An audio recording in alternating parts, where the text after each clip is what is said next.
포천 베어스타운에 가서 예배를 드리고 왔습니다. 그리고 오늘 성도님들 이렇게 주일에 뵈니까 오랜만에 뵙고 또 아까 예배에 같이 참여하면서 또 오랜만에 우리 성도님들의 목소리를 듣는다 이런 생각들을 했습니다.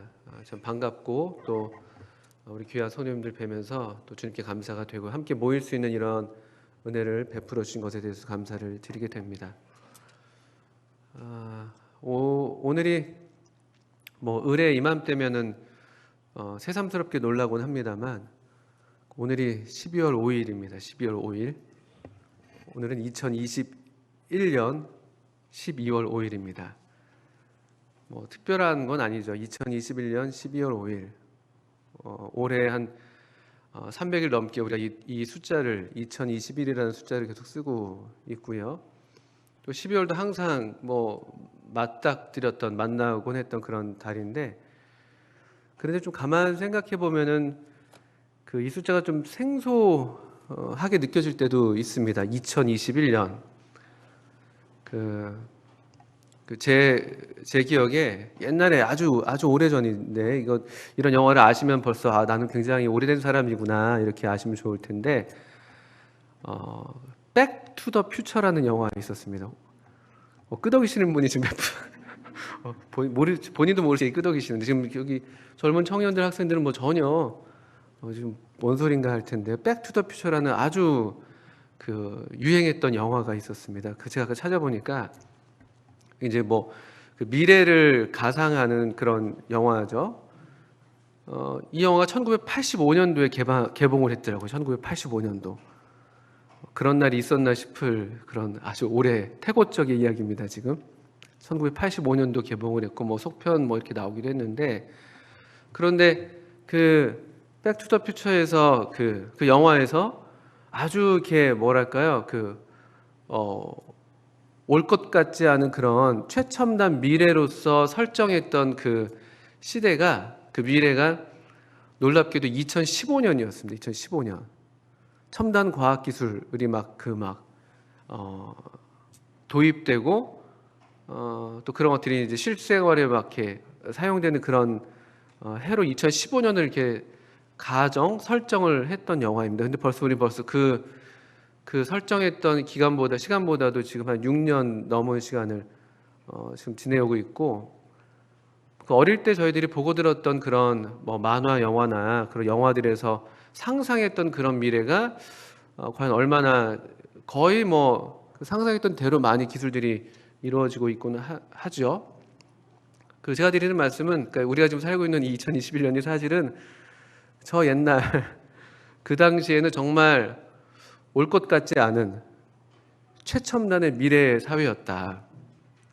그리고 아마 2021년이 우리가 2021년을 이렇게 만나지 못하고 지구가 세계가 멸망할지도 모를 것 같았던 그런 사실 기대랄까요? 그런 예상을 했던 그런 날이기도 합니다. 그런데 벌써 우리가 2021년을 살고 있죠. 물론 여기 지금 2000년대 이후에 태어난 그런 어린 학생들이나 청년들은 정말 이렇게 전혀 공감되지 않는 이야기를 하는구나 이렇게 생각하실 수도 있겠습니다만, 근데 2021년을 떠나서도 그냥 이 12월 이맘때만 되면 조금 어떻든 우리가 모르겠습니다. 어쨌든 그렇게 하나님께서 우리의 어떤 리듬을 만들어 놓으신 게 아닌가 생각이 들기도 하는데, 한 해가 저물어가는 때잖아요. 그리고 이제 더 저물 것이고, 또 그러면서 어쨌든 지나온 날들을 아무래도 좀 생각을 해볼 수밖에 없는, 또 해보게 하시는 그런 하나님의 어떤 우리 인생을 향한 그런 리듬 중에 이때는 좀 이렇게 음악이 좀 이제 잦아드는, 또 이야기가 이제 끝내가는 어떤 하나의 이야기가 이제 끝맺음이 되는 그런 이제 하강의 시간이라고 이제 말씀 드릴 수도 있겠습니다. 그래서 일반적으로 이맘때가 되면은 좀 나이가 많든 또 나이가 적든 간에 조금 한 번은 그래도 좀 생각을 하게 되는, 지난 한 해를 생각해 볼 수도 있겠고 또 다가올 새해도 좀 생각해 보게 되는, 시간에 대해서 좀 생각해 보게 되는 그런 시기가 아닌가 이렇게 생각이 듭니다. 시간에 대해서, 또 삶에 대해서, 또 내가 살아온 삶에 대해서 뭐 거창하게 말하면 그렇죠. 또 좀 가까이 말하면 지나간 1년에 대해서, 또 다가올 새해에 대해서, 또는 앞으로 내가 살아갈 또 어떤 나의 남은 삶에 대해서 이렇게 생각하기에 좋은 그런 계절입니다. 또 그렇게 생각하도록 그래서 이런 시기를 좀 허락하시는 게 아닌가. 바깥의 활동이 좀 아무래도 잦아들고 안에 좀 머물게 되고 따뜻한 데를 좀 더 찾고 싶어지고, 뭐 시원한 음료를 마시기보다는 좀 이렇게 따뜻한 음료를 이렇게 앞에 두고 그리고 좀 차분하게 생각하면 좋겠다 하는 그런 마음의 소원들이 좀 새롭게 일어나는 그런 때인 것 같습니다. 올 한 해 우리 성도님들이 어떤 또 그 한 해를 보내셨는지 모르겠습니다. 아직 뭐 우리가 물론 연말 분위기를 벌써부터 낼 건 아니겠습니다만, 제가 제 얘기를 드려서 좀 죄송하긴 합니다만, 제가 올해 좀 특별한 경험을 하나 했습니다. 뭐 제가 뭐 머리가 더 빠졌다고 너무 이렇게 슬퍼하지 마십시오. 그게 특별한 일은 아닙니다. 벌써 오랫동안 지속되는 일이기 때문에. 올해 제가 저희 큰아이 입시를 처음 이렇게 치르고 있습니다. 큰아이의 입시. 큰아이 입시를 처음 치렀고요. 그리고 아이를 그 수능, 소위 이제 수능이죠. 수능 시험 보는 그 시험장에 제가 데려다 주는 그런 특별한 경험을 했습니다. 뭐 벌써 뭐 이미 그런 경험을 많이 하시고 원치 않았지만 또 많이 하신 분들도 많이 계시겠습니다만, 저도 오늘 올해 그런 경험을 좀 했어요. 그런데 이제 보통 이제 제가 작년 재작년 학교에서 입시생들을 지도를 했었어요. 그 고3 학생들을 지도를 했었습니다. 그래서 그때는 그냥 남의 아이들이라 그런지 아주 객관적으로 아주 그냥 쿨하게 막 이렇게 했었는데, 막상 내 아이가 고3이 되고 또 이렇게 시험장에 들어가는 모습을 보는데 좀 마음이 좀 이상하더라고요. 뭐 물론 이제 여성 호르몬이 많이 나오는 때라서 좀 더 감성이 그럴 수 있겠습니다만, 좀 마음이 이상하더라고요. 좀 울컥하더라고요. 이렇게 좀. 잘 보내고 싶었어요. 좀 이렇게 좀 응원도 해주고 기도도 해주고 같이 잘 보내고 싶었는데, 차가 학교 앞 도로들은 보통 되게 좁잖아요. 이게 편도 1차로더라고요. 그래서 빨리 내려서 들어가지 않으면 뒷차들이 엄청 그래서 그냥 막 어떻게 인사를 했는지도 모르고 야 그냥 갔다 와 막 이러면서 막 보냈어요. 그리고 이제 얼른 그 자리를 떠서 조금 이제 좀 한적한 데 가서 좀 생각이 나더라고요. 저희 부모님 생각이 좀 나더라고요. 우리 부모님은 어떻게 이렇게 입시들을 이렇게 자녀들의 입시를 보내셨나 치르셨나 이런 생각이 좀 나서 제가 아버지한테 전화를 드렸습니다. 조금 이제 철이 들어가는지 제가 모르겠어요. 자꾸 부모님 생각이 많이 나니까. 아버지한테 전화를 드려서 또 아시는 분은 아시겠습니다. 저희 집은 좀 이렇게 입시를 좀 많이 치르셨거든요. 본의 아니게 많이 치렀었는데, 그래서 아버지한테 전화를 드렸어요. 아버지 제가 이게 궁금해 또 하시니까 이렇게 아이가 잘 들어갔습니다. 그러면서 근데 어떻게 이렇게 이런 걸 이렇게 그렇게 많이 하셨어요? 이렇게 하셨더니만 저희 아버지가 그러면서 크는 거지 뭐 그러시더라고요. 저는 그래서 그게 애가 그러면서 크는 거다 이렇게 생각을 했는데, 다시 하시는 말씀이 그러니까 부모가 그러면서 크는 거다 그러시더라고요. 제가 그게 참 마음에 이렇게 좀 새겨졌어요. 새겨졌다고 말씀드릴 수 있을까요? 부모가 성장하는 거구나 이런 것들이 좀, 또 저희 아버지가 그렇게 멋진 말을 하실 줄 제가 몰랐는데 좀 멋있었습니다. 어쨌든 그런 말씀을 하셨습니다. 저희 어머니도 이렇게 전화를 드렸더니 글쎄 뭐 어쩌고저쩌고 하시면서 아시잖아요. 또 이렇게 말씀을 좀 이렇게 길게 하시죠. 하시면서 내가 하루 종일 그때 뭐 이렇게 울면서 찬송 부르다가 울다가 기도하다 뭐 이러시면서 나 이번에 또 안 되면 뭐 교회 안 다닐 거다 이렇게 협박도 하고 막 그러셨다고 막 한참 하시더라고요. 그래서 그러셨냐고. 예, 그랬습니다. 그러니까 모르겠어요. 이게 제가 외람된 말씀입니다만 제가 조금 이제 이렇게 들어가면서 머리도 빠져가고 이렇게 하면서 제 나이 때 어른들은 어떻게 이 시기를 보내셨지 이런 생각들을 종종 하게 되더라고요. 제가 이제 올해 뭐 몇 살인데 이 나이 때 아무개 형제님은 어떠셨지? 그때 그 형제님의 나이가 이 나이셨구나 뭐 이런 것들. 또는 그때 그 형제님은 그렇게 연소하셨는데도 그렇게 지금 제 나이보다 훨씬 더 어리셨는데도 그렇게 성숙하셨나? 뭐 이런 생각들을 하면서 하여튼 그런 뭐 상념이면 상념이고, 또는 뭐 이렇게 좀 어떻게 좀 삶을 더 잘 살아볼까 하는 그런 좋은 쪽에서 생각일 수 있는 그런 생각들이 들더라고요. 제가 이렇게 제 얘기를 해서 죄송합니다. 이미 벌써 이런 시기들을 지나시고 삶에 대해서 이제 통달하시고 달관하셔서 지금 이렇게 앉아 계신 여러 저보다 훌륭하신 어른들이 많이 계신데, 하여튼 그렇습니다. 또 그래서 또 자꾸 옛날 생각들을 좀 하게 돼요. 옛날에 그때 제 시기를 제 나이에 계셨던, 지금 제 나이에 계셨던 그런 어른들, 여기 우리 앉아 계시기도 하고, 또 어떤 분들은 이제 주님께로 먼저 가시기도 하고, 이제 그런 것들을 좀 생각을 하게 됩니다. 제가 초등학교 때 병원에 입원해 있었던 적이 있었는데, 그때 입원했던 저를 찾아와 주셨던 모치님들, 그게 생각이 나요.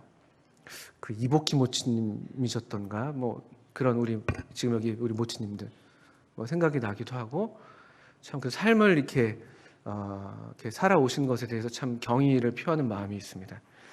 그러면서 이와 같은 생각과 더불어서 오늘 주님이 허락하시면 이 말씀에서 주님께서 저희들에게 말씀하시면 좋겠다 하는 말씀이 시편 90편에 있는 말씀인데요. 한번 같이 성경을 펴주시면 감사하겠습니다.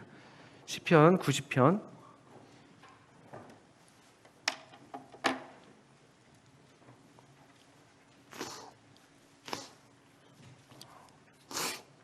한번 이 시편을 천천히 같이 한번 읽어 보시겠습니다. 그러니까 제가 소리내서 읽겠고요. 우리 성도님들도 같이 한번 그 눈으로 따라오시면서 또 하나님 말씀을 이렇게 주의해서 같이 보시면 좋겠습니다. 시편 90편입니다.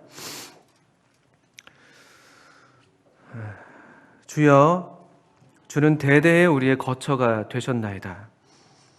산이 생기기 전, 땅과 세계도 주께서 조성하시기 전, 곧 영원부터 영원까지 주는 하나님이시니이다. 주께서 사람을 티끌로 돌아가게 하시고 말씀하시기를 너희 인생들은 돌아가라 하셨사오니 주의 목전에는 천년이 지나간 어제 같으며 밤의 한순간 같을 뿐임이니이다. 주께서 그들을 홍수처럼 쓸어가시나이다. 그들은 잠깐 자는 것 같으며 아침에 돋는 풀 같으니이다. 풀은 아침에 꽃이 피어 자라다가 저녁에는 시들어 마르나이다. 우리는 주의 노에 소멸되며 주의 분내심에 놀라나이다. 주께서 우리의 죄악을 주의 앞에 놓으시며 우리의 은밀한 죄를 주의 얼굴빛 가운데 두셨사오니 우리의 모든 날이 주의 분노 중에 지나가며 우리의 평생이 순식간에 다하였나이다. 우리의 연수가 70이요 강건하면 80이라도 그 연수의 자랑은 수고와 슬픔뿐이요 신속히 가니 우리가 날아가나이다. 누가 주의 노여움의 능력을 알며 누가 주의 진노의 두려움을 알리까? 우리에게 우리날 계수함을 가르치사 지혜로운 마음을 얻게 하소서. 여호와여 돌아오소서. 언제까지니까? 주의 종들을 불쌍히 여기소서. 아침에 주의 인자하심이 우리를 만족하게 하사 우리를 일생 동안 즐겁고 기쁘게 하소서. 우리를 괴롭게 하신 날수대로와 우리가 화를 당한 연수대로 우리를 기쁘게 하소서. 주께서 행하신 일을 주의 종들에게 나타내시며 주의 영광을 그들의 자손에게 나타내소서. 주 우리 하나님의 은총을 우리에게 내리게 하사 우리의 손이 행한 일을 우리에게 견고하게 하소서. 우리의 손이 행한 일을 견고하게 하소서.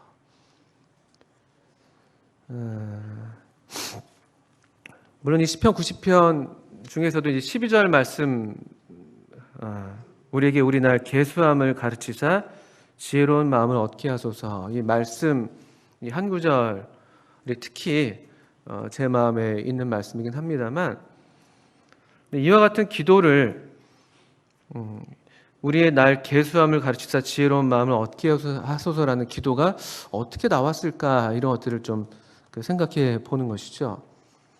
이 시편 90편에 여기 우리 숫자 옆에 그 시편에 대한 설명이 짧게 제목이 붙어 있죠. 아주 특별한 시편입니다. 주목할 만한 시편이죠.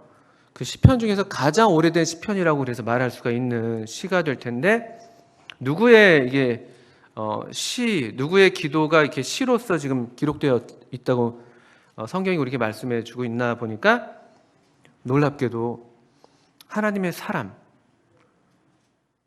물론 이제 하나님의 종들, 하나님의 선지자들을 보통 하나님의 사람이라고 많이들 불러왔습니다만, 그래도 모름지기 그런 수많은 하나님의 사람이라고 불렸던 그런 위대한 선지자들 중에서도 어쩌면 으뜸이라고 할 만한 그런 선지자라고 우리가 할 수 있는 하나님의 사람, 그 모세.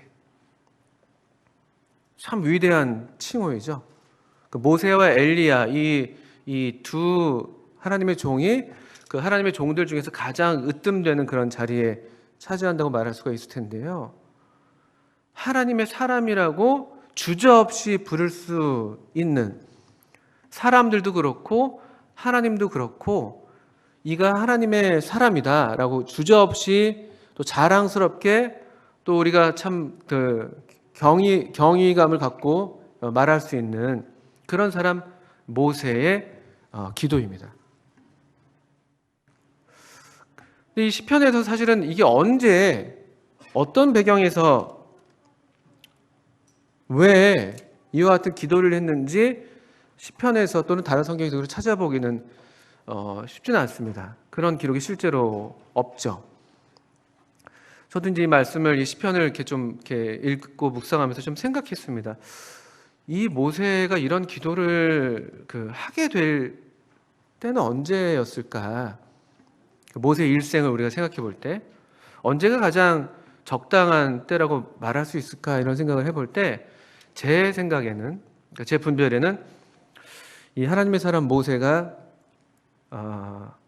아무래도 그 어릴 때 이런 걸 쓰진 않았을 것 같고 그가 소위 잘 나가던 그런 그 이집트 왕궁에 있었을 때 이런 시를 쓸 것 같지도 않고 글쎄 광야에 그 미디안 광야에서 양들을 돌아볼 때 썼을까?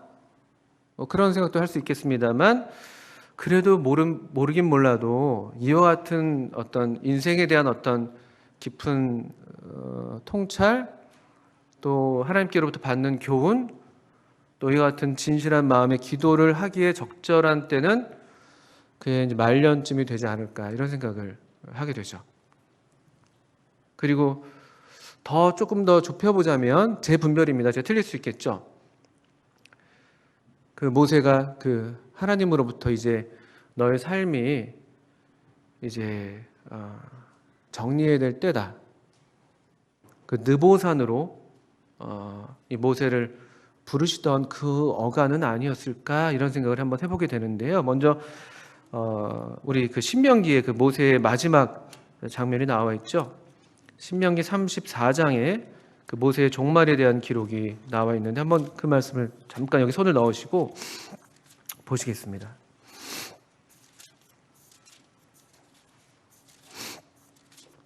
사실 인생의 이 어떤 또 누군가의 어떤 종말에 대한 기록이 성경에는 그렇게 자세하게 나오지는 않습니다.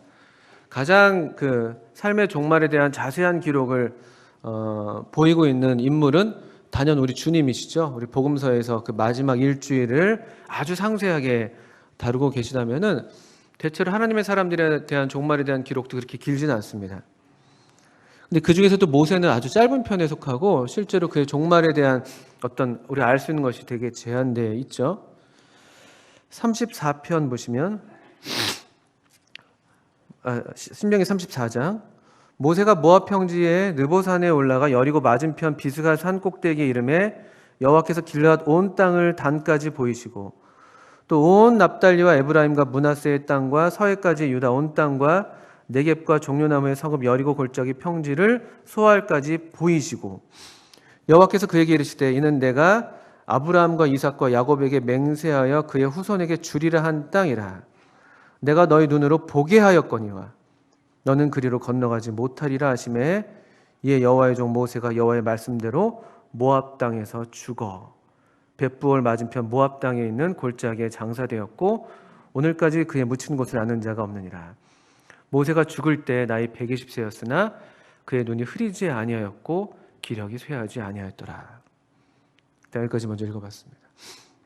하나님께서 느보산으로 모세를 부르셔서 제가 좀 강조해서 읽었었는데 1절에서도 보이시고 3절에서도 보이시고 4절에서도 보게 하였거니와 이렇게 보이셨다는 말씀들을 3번이나 하십니다.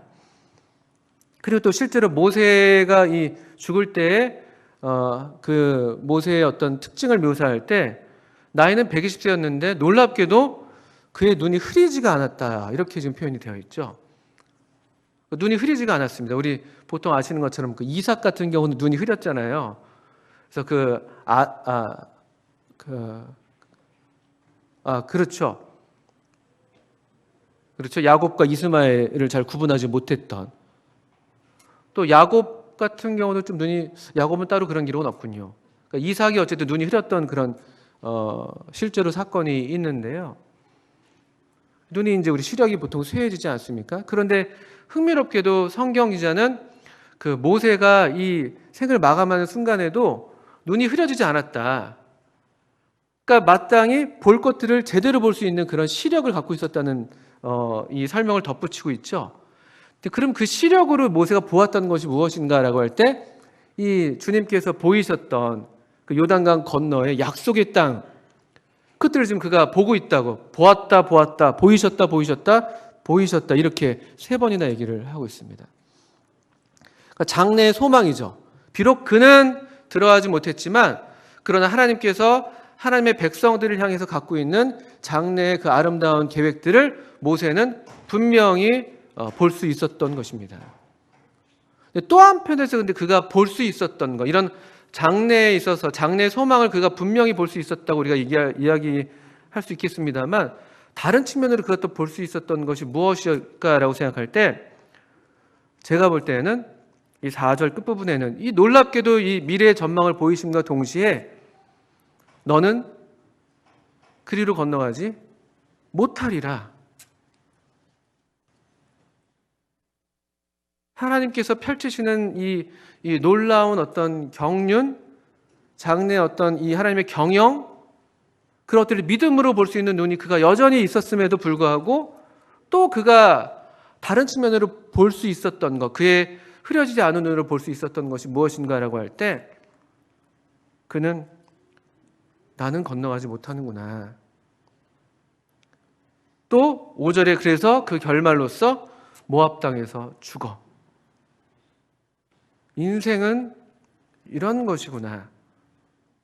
우리 인간의 유한함, 자기 삶의 유한함뿐만 아니라 자기 삶의 연약함뿐만 아니라 우리 인생이라는 것이 참 얼마나 유한한 것인가. 이게 삶에 대한 어떤 또 통찰, 인생을 꿰뚫어 볼 수 있는 그런 눈도 있었지 않았겠는가라고 생각하는 것이죠. 그것을 그가 그와 같은 흐리지 않은 눈으로 본 인생, 또 흐리지 않는 눈으로 본 그런 장래의 소망, 그것이 이제 우리가 읽었던 시편 90편에 기록된 것이 아닌가, 그렇게 생각을 해보게 됩니다. 한번 그런 염두를 두시고 시편 90편을 다시 한번 돌아오시면요,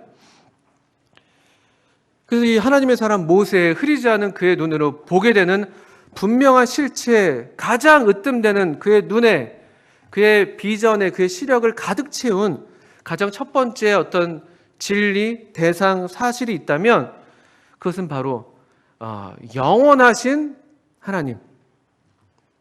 시편 90편에 다시 돌아오십시오. 1절부터 2절이 바로 그것으로 시작하는 것이죠. 주여, 주는 대대의 우리의 거처가 되셨나이다. 대대의 우리의 거처가 되신 주님. 사실 모세의 지금 생애는 사실 거처 없는 삶을 살아온 것이잖아요. 그냥 유랑민으로서, 순례자로서 이 약속의 땅을 향해서 이 40년을 넘게, 더 길게 보면 사실은 그 인생 전체죠. 120년이죠. 그가 왕궁에 살았다 할지라도 그것이 그의 거처는 아니었던 것이고, 그 40년 미디안 광야에 살 때는 더더군다나 그렇고, 또 다시 약속의 땅을 향해서 가던 그 광야길 역시 마찬가지고,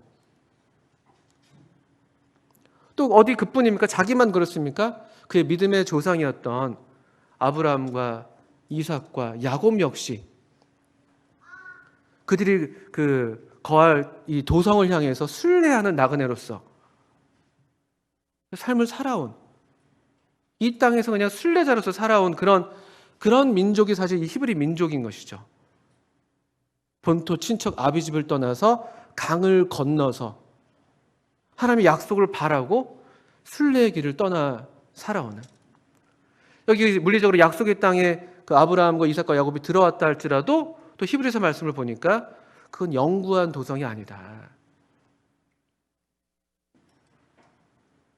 이와 같은 장래 거할 도성을 바라보고 여전히 순례하는 그런 민족, 그들이 바로 이 하나님께서 택하신 히브리 민족인 것이죠. 그러면서 이 대대로 그들의 삶이 이런 나그네의 삶이었다 할지라도 놀랍게도 이 모세가 알고 믿고 보고 있는 이 하나님은 대대에 우리의 거처가 되시는 하나님. 지금 내 생애뿐만 아니라 사실은 이 이전에 있었던 세대도 그렇고 앞으로 올 세대를 위해서도 그렇고 하나님만이 영원히 변치 않는 우리의 거처가 되신다. 실제로 물리적으로 그들이 약속의 땅, 가나안 땅에 들어간다 할지라도 그 가나안 땅이 물리적으로는 약속의 땅이지만 거기 왜 그것이 약속의 땅이고 거기가 왜 축복의 땅이 됩니까? 하나님이 거기를 주목하시니까. 하나님이 거기에서 그들을 하나님의 백성으로 삼으시는, 그들을 다스리시고 하나님이 거기 계시는 여호와 삼마 도성이 되기 때문에 하나님이 거처가 되시는 그런 사실, 그런 진리를 이 모세는 분명히 보고 있고 그 진리로 이 기도를 시작하고 있는 것이죠. 이 기도의 대상이 되는, 이 기도를 들으시는 분은 영원하신 하나님. 2절을 보시면 산이 생기기 전 땅과 세계도 주께서 조성하시기 전 곧 영원부터 영원까지 주는 하나님이십니다. 그 하나님의 사람 모세가 흐리지 않은 눈으로 보았던 진리이고 여전히 오늘날 하나님의 사람이라고 불리는 우리들도 반드시 알고 믿고 붙들어야 될 진리, 우리의 심령을, 우리의 어떤 시력을 꽉 채워야 될 첫 번째 진리는 영원하신 하나님. 우리의 삶은 유한하고 우리의 앞세대가 오고 가고 우리의 다음 세대가 오고 가고 나 자신도 언젠가 가고 왔고 또 언젠가 가는 우리의 시대는, 우리의 삶은 유한하다 할지라도 이 하나님, 영원하신 하나님의 손 아래 우리의 삶이 있다는, 영원하신 하나님께서 영원하신 이 계획을 따라서 이 하나님의 섭리 가운데 시간을 주장해 오고 계신다는, 우리 개인의 삶에도 그렇고 이 시대의 삶에도 그렇고 이와 같은 영원하신 하나님을 모세는 먼저 부르고 있습니다. 이 하나님을 고백하고 있죠. 흐리지 않는 눈으로 보았던, 그가 보았던 첫 번째 진리, 하나님은 영원하시다. 그 다음 3절부터 보통 우리가 12절까지 또는 13절까지라고 얘기할 수 있을 텐데요. 그가 두 번째로 보았던 그것은 우리 신명기 34장에서는 짧게 묘사되어 있었습니다만, 그러나 너는 거기 들어가지 못한다. 모세가 거기서 죽어에 해당되는 우리 인생의 유한함이죠. 이것이 우리를 우울하게 만드는 것은 아닙니다. 이게 그냥 우리 삶의 하나의 그냥 진실이죠. 우리가 외면할 수 없는, 이것이 그냥 우리 삶의 그냥 진실입니다. 3절 이렇게 시작하죠. 주께서 사람을 티끌로 돌아가게 하시고 말씀하시기를 너희 인생들은 돌아가라. 여러분, 이 말씀은 사실 창세기 3장에 그 범죄한 아담에게 하나님께서 벌하시는 그런 말씀의 메아리입니다. 너는 흙이니 흙으로 돌아가라. 두 번째, 하나님의 사람 이 모세가 흐리지 않은 눈으로 보고 있는 분명한 사실, 진리, 우리 사람은 티끌이다. 인생은 참 별거 아니구나. 얼마나 내 인생은 유한한가. 얼마나 내 삶이라는 것은, 인간의 삶이라는 것이 얼마나 연약한가. 우리가 뭘 다 할 수 있다고 생각하는 것은 큰 오산입니다. 인간이 어떤 번영 세계를 가져올 수 있다고 낙관하는 것은 전혀 이 진리의, 이 사실에 부합하지 않습니다. 기본적으로 우리 인생은 출생부터 3절에 보시는 것처럼 그냥 우리는 티끌이에요, 티끌. 흙으로 돌아가게 돼요. 티끌, 먼지밖에 안 되는. 우리의 체질이 진토임을 기억하셨다고 시편 103편에서 말씀하고 있는데 그 진토라는 단어가 티끌입니다. 티끌. 아마 조금 삶을 살아오신 우리 어르신들은 이 말씀에 어느 정도 공감하시리라고 생각이 듭니다. 참 인생이 참 연약한 것이구나. 사람마다 든든히 선 때라도 참 헛되고 별것 아니구나. 훅 불면 날아가 버릴 그런 존재구나. 우리 삶을 볼 때 그렇지 않습니까? 4절에 계속 이어서 이 얼마나 인생이 유한한 것인가. 주의 목전에는 천년이 지나간 어제 같으며 밤의 한순간 같을 뿐임이니이다. 주께서 그들을 홍수처럼 쓸어가시나이다. 그들은 잠깐 잔 것 같으며 아침에 돋는 풀 같으니이다. 이 영원하신 하나님에 비해서 우리 인생이라는 것은 얼마나 보잘것없는 것인가. 모래알보다도 풀잎보다도 얼마나 작은 것인가. 이런 우리 인생의 미소함을 깨닫는 그런 이야기를 하는 것이죠. 5절에 특별히 보시면은 우리 인생을 가리켜서 그냥 잠깐 자는 것 같다. 그냥 한바탕 그냥 꿈을 꾼 거죠. 꿈이 얼마나 참 신비한지 모릅니다. 꿈이요. 뭐 간밤에 꿈 꾸셨는지 모르겠습니다. 꿈을 꿔요. 근데 깨고 나면은 기억을 해도 잘 기억이 나지 않고 또 그게 참 좋은 꿈이어서 깨고 싶지 않았는데 깰 수밖에 없고 또 그런 꿈처럼 되기를 바라지만 그런 일은 일어나기 어렵고 이 한바탕 꿈 같은 것이 우리 인생이라고 얘기하고 있습니다. 사실 얼마나 사실 그냥 허무해요. 어떻게 되돌릴 수도 없고 그걸 다시 가져볼 수도 없고 한번 지나가면 다시 이거를 어떻게 붙잡을 수가 없는 그런 것이죠. 여기 잠깐 자는 것 같다는 말은 그런 꿈 같다는 이야기를 하는 것이고요. 아침에 돋는 풀 같습니다. 이 아침에 돋는 풀은 어떻습니까? 6절에 이어서 얘기되고 있는데요. 아침에 꽃이 피어 자랍니다. 아름다운 순간들을 지나요. 그 참 찬란한 그런 순간들이 있습니다. 참 아름다운 순간이고 어떤 의미 있는 순간들이죠. 우리가 꽃처럼 피어나는 그런 순간들이 있습니다. 그런데 저녁에는 시들어 마릅니다. 뭐 하루살이 꽂힐 수도 있겠고 며칠 갈 수도 있겠고 우리 보통 뭐 꽃이 10일을 불지 못한다는 말도 있는데요. 열흘 갈 수도 있겠고 한철 필 수도 있겠고 꽃이 피는 건 또 한창인데 지는 건 잠깐이라고 어떤 시인도 얘기했어요. 한참 피는 것 같죠. 한 계절 한참 피는 것 같은데 지는 거는 한순간입니다. 인생에 대해서 지금 이 하나님의 사람이 우리에게 들려주는 것이에요. 좀 더 귀를 기울여서 이 하나님의 사람 모세의 기도에 우리가 함께 잘 귀를 기울이면서 아멘으로 화답할 수 있을지 계속 보시면 좋겠는데요. 이런 생각을 하는 것이죠. 모세가 그 말년에 이와 같은 기도를 했다면 지금 이 말년에 그의 생애 이 마지막을 앞두고 그의 주변을 돌아볼 때 사실은 모세가 겪었던 가장 큰 아픔이 무엇이었을까? 가장 큰 고통과 두려움이 무엇이었을까 생각할 때 저는 이런 생각해요. 함께 출애굽을 해왔던 함께 그 홍해를 건넜던 그런 위대한 하나님의 기적, 능력을 경험했던 그의 동료들이 그렇게 풀같이 빛났던 그렇게 이슬같이 찬란했던 그의 어떤 그 믿음의 여정의 동료들이 있었을 텐데 그들의 불신을 그가 보았고 그들의 거역함을 보았고 그들의 불순종한 패역함을 보았고 그 인생이 별거 아닌 걸 그 자신도 그렇거니와 그가 이 겪어왔던 수많은 삶의 어떤 경험들 만나왔던 그 곁에 있었던 사람들의 모습을 보면서 이와 같은 유한함, 이와 같은 연약함을 그가 아주 충분하게 이해하고 있는 것이 아닌가. 그리고 지금 그의 곁에 처음 그와 함께 했던 사람들이 지금 아무도 남아있지 않습니다.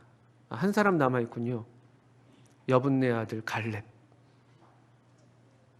그 외엔 아무도 없어요. 아무도 없습니다. 이 참 연약하고 악하고 폐역하기 쉬운, 치우치기 쉽고 인생이 굽어있는 그와 같은 우리 삶에 대해서, 또 이런 인생들을 향한 하나님의 진노하심, 하나님의 두려운 진노를 그가 겪었지 않습니까? 7절을 보시면 우리는 주의 노예에 소멸되며 주의 분내심에 놀라나이다.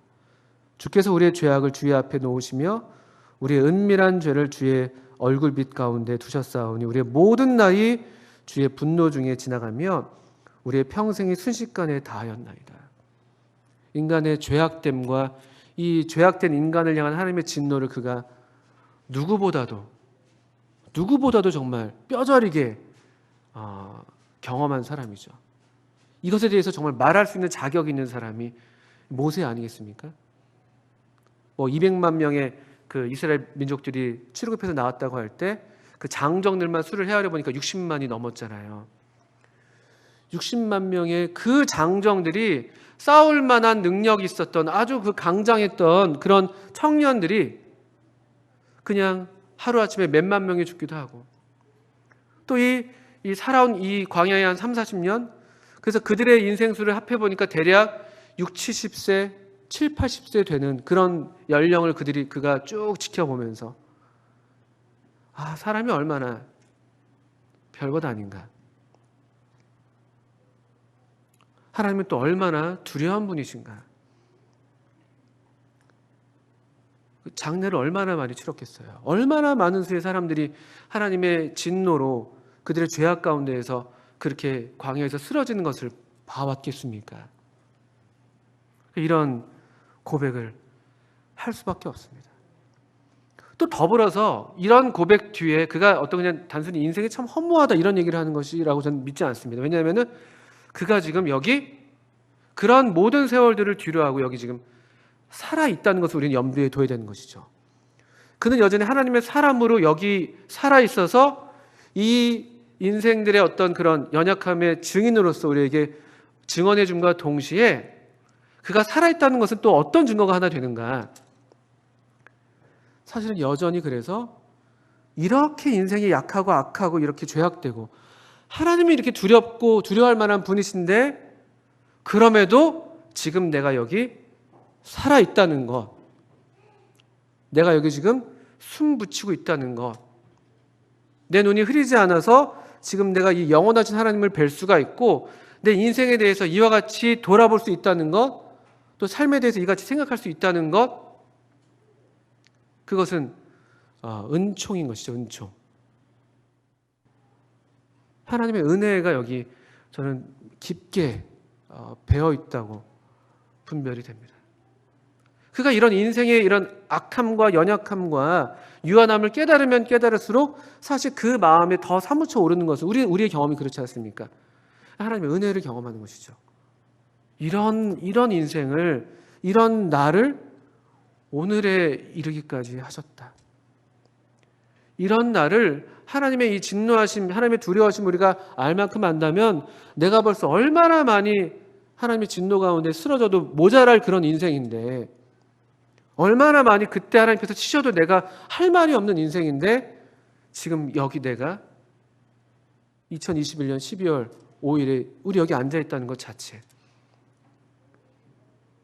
놀라운 것이죠. 여러분 성도님 삶을 돌아보실 때 하나님 앞에서 참 제가 이거 잘했죠 이렇게 할 만한 것이 많으신가요?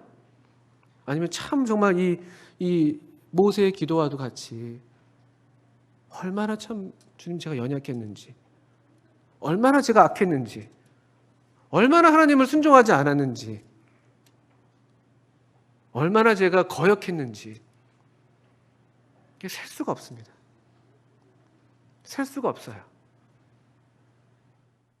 우리 어리다고 예외가 아닙니다.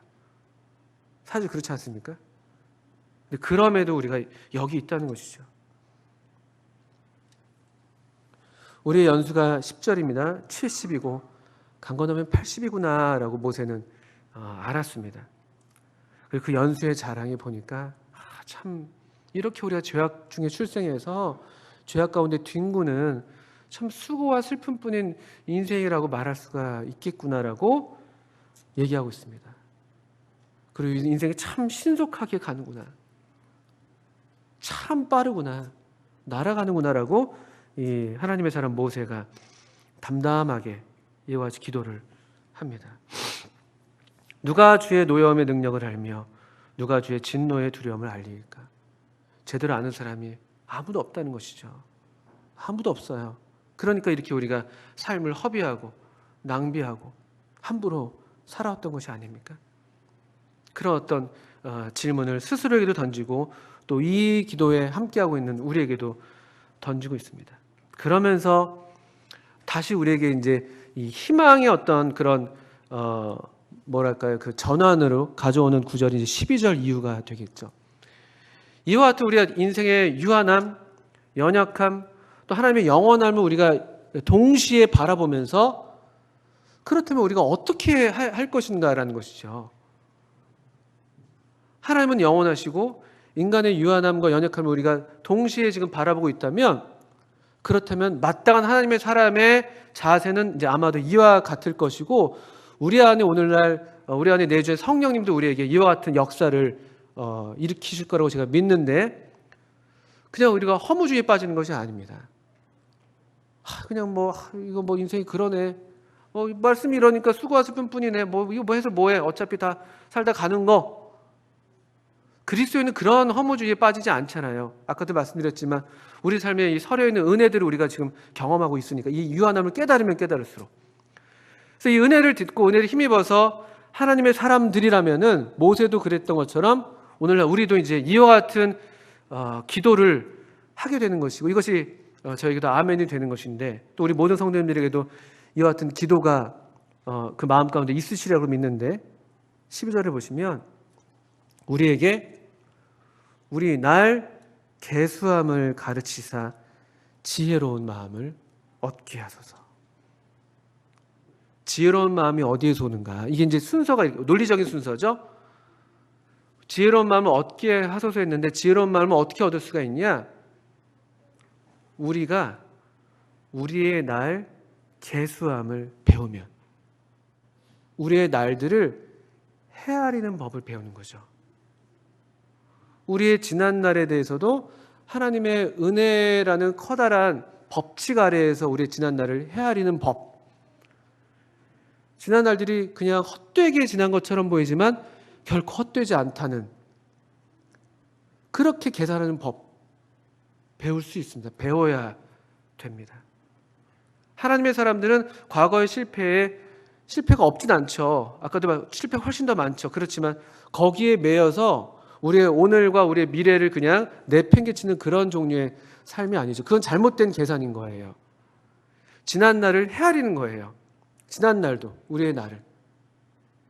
이를테면 사도 바울이 에베소서 2장 같은 데서 그때 너희는, 그때 우리의 지난 날을 잘 헤아리는 거예요. 그때 내가 얼마나 하나님 밖에 있었던가, 얼마나 소망 없는 삶을 살았던가, 그때 내가 얼마나 치우친 삶을 살았던가라고 하면서 우리의 삶을 제대로 돌아볼 수 있는 그런 믿음의 시력, 그렇게 헤아리는 것. 또 사도 베드로가 얘기했던 것처럼 지나간 때로 족하다. 우리 사도 베드로전서 4장이죠. 한번 그 말씀 잠깐 보셔도 좋을 것 같습니다. 이런 헤아리는 법이죠. 베드로전서 4장에 보시면 4장 1절부터 우리 주님께서 육체 고난을 당하신 이유가 우리로 정욕을 따르지 않는 삶을 살도록 하심이라는 말씀을 하시면서 베드로전서 4장 1절부터 한번 읽어보겠습니다. 그리스도께서 이미 육체의 고난을 받으셨으니 너희도 같은 마음으로 갑옷을 삼으라. 이는 육체의 고난을 받은 자는 죄를 그쳤음이니. 2절 이후에 그 후로는 다시 사람의 정욕을 따르지 않고 하나님의 뜻을 따라 육체의 남은 때를 살게 하려 함이라. 3절 너희가 음란과 정욕과 술 취함과 방탕과 향락과 무법한 우상 숭배를 하여 이방인의 뜻을 따라 행한 것은 지나간 때로 조카도다. 이런 헤아림이 필요한 것이에요. 우리 날 계수하는 것. 우리의 날을 계수하는 것. 지나간 때로 좋게.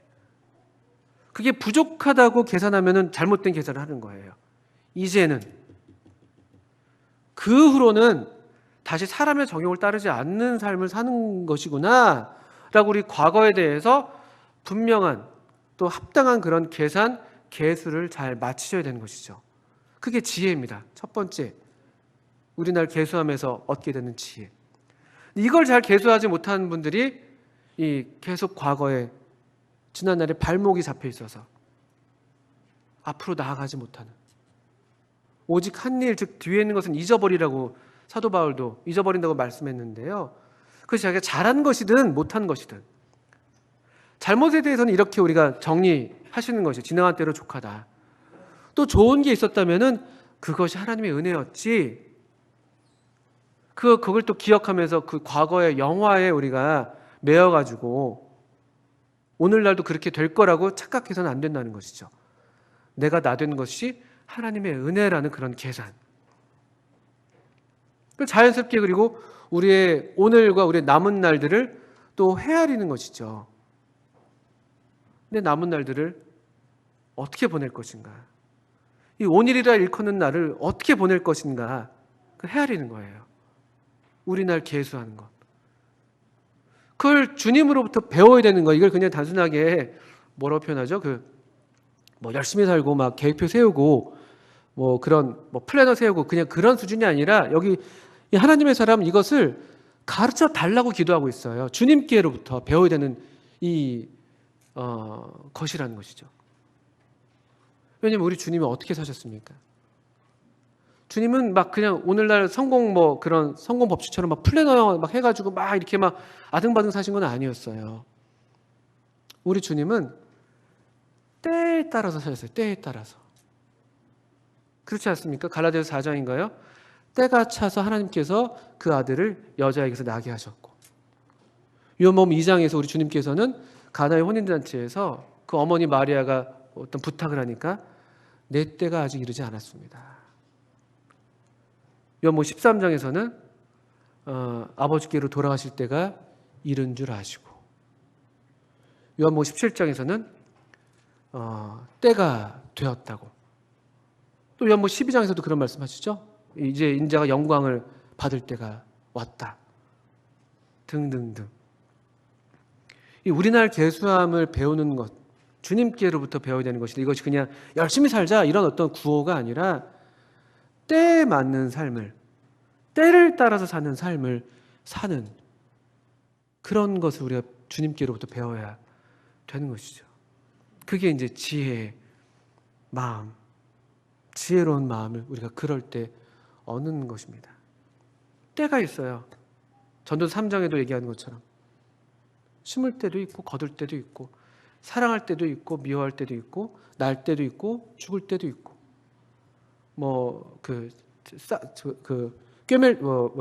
상처를 당할 때도 있고 꿰맬 때도 있고 치료할 때도 있고 등등등.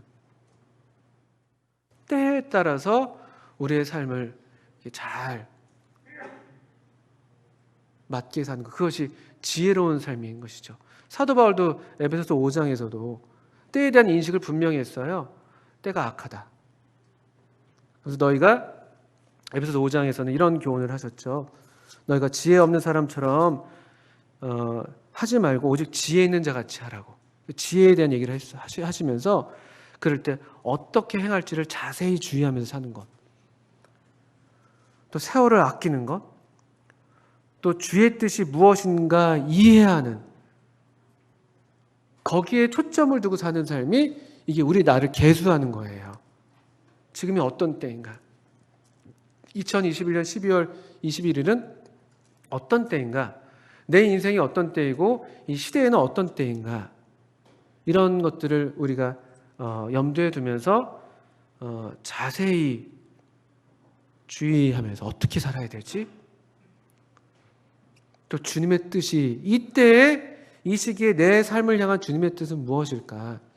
이 시기에 또 우리 교회를 향한 또 뭐 우리 나라를 향한 주님의 뜻이 있다면 무엇일까? 이와 같은 종류의 그런 신중한 그런 절제된 삶을 사는 것이죠. 이게 지혜로운 마음을 얻게 하소서라는 기도. 우리에게 우리날 계수함을 가르치사 지혜로운 마음을 얻게 하소서. 이 기도는 이 미래에 대한 전망을 포함하는 기도죠. 우리의 이 날들, 우리에게 주어진 오늘과 내일을 잘 헤아리면서 살아간다는 것은 그대로 우리 미래에 약속되어 있는 그런 소망과 전망을 품고 사는 삶이 되는 것이죠. 그게 없다면 사실은 이럴 필요가 없어요. 우리날 계수할 필요가 없죠. 그냥 살던 대로 살고 과거에 묻혀 살고 그냥 방탕한 대로 그대로 살고 그러면 그만인 것이죠. 우리 미래에 대한 전망이 없다면. 이 약속의 땅을 주님이 보이시지 않으셨다면 모세가 그냥 거기서 그냥 허무하게 죽는 것으로 그냥 그만인 것이죠.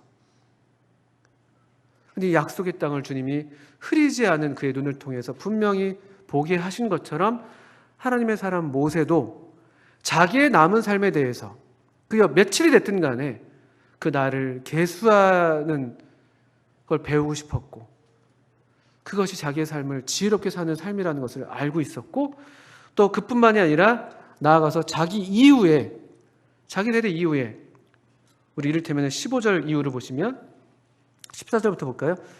아침에 주의 인자하심이 우리를 만족하게 하사 우리를 일생 동안 즐겁고 기쁘게 하소서. 주님 수고와 슬픔뿐인 인생이지만 우리가 이렇게 연약하고 악하고 우리가 원튼 원치 않던 이런 고생 가운데 살아가고 있지만 주님 우리에게 은혜를 베풀어 주세요. 우리의 남은 날들이 그냥 그렇게 무채색으로 끝나게 하지 마시고 여기 그래도 즐거움과 기쁨을 주님 허락해 주십시오. 어떻게 그럼 즐거움과 기쁨이 우리에게 임할 수 있을까요? 또 15절 이후에 보시면 우리를 괴롭게 하신 날수대로와 우리가 화를 당한 연수대로 우리를 기쁘게 하소서. 그가 당했던 이 지난 40년 가까운 그 어려웠던 그 날들을 회상하는 것 아니겠습니까? 주님 그걸 보상해 주세요. 그 날수대로 우리에게 갚아주세요.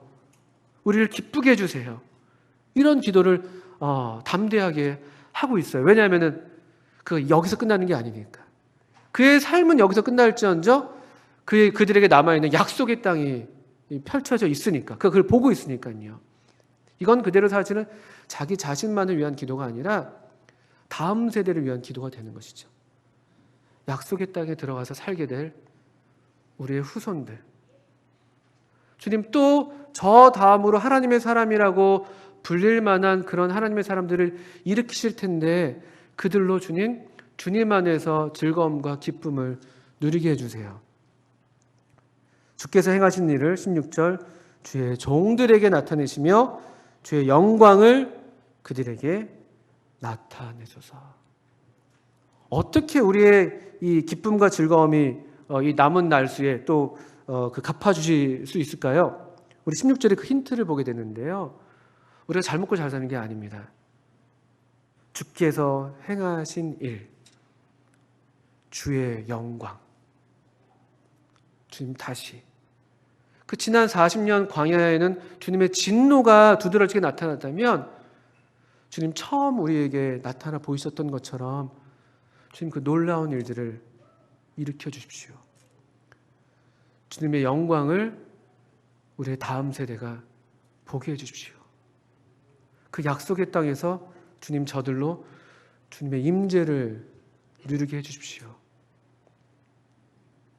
주님의 영광을 뵙게 해 주십시오. 주 우리 하나님의 은총을 우리에게 내리게 하사 우리 손이 행한 일을 우리에게 견고하게 하소서. 우리 손이 행한 일을 견고하게 하소서.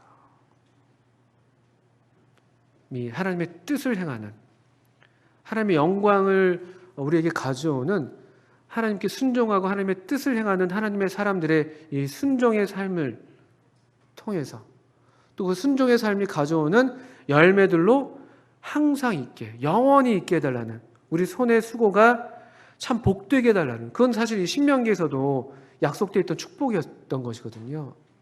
너희가 잘 순종하면 너희 손이 수고한 대로 복을 받을 것이야. 이 17절의 말인즉슨 주님 그래서 우리에게 은총을 베풀어 주셔서 우리 하나님의 사람들로 순종하는 삶을 살게 해주십시오.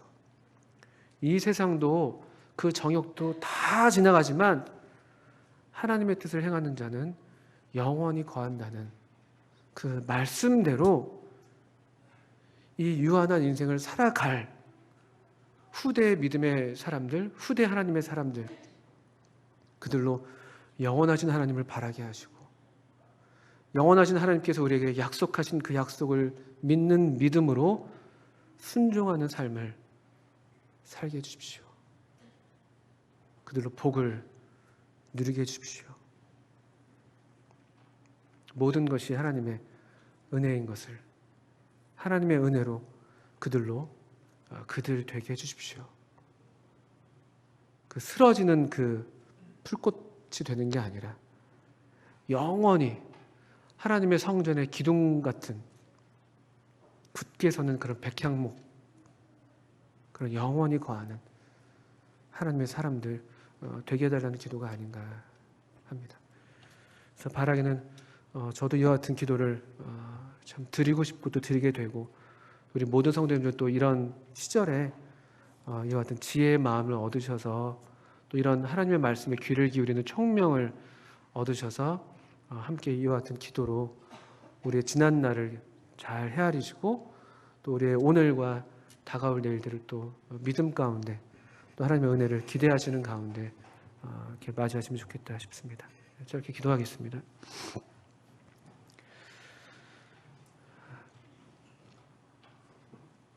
하나님 아버지, 저희가 다 알지 못하고 헤아리지 못하는 중에도 하나님의 은혜로 우리를 오늘에 이르게 하신 것을 기억하며 참 하나님께 감사를 드립니다.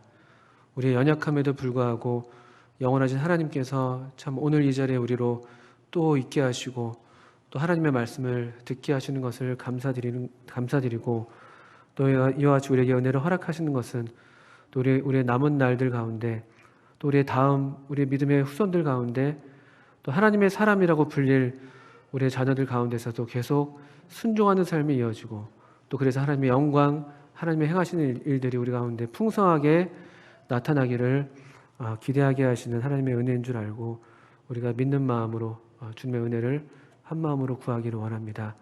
우리에게 은혜를 베풀어 주시옵소서. 예수님의 이름으로 하나님 아버지께 기도합니다. 아멘. 네, 감사합니다.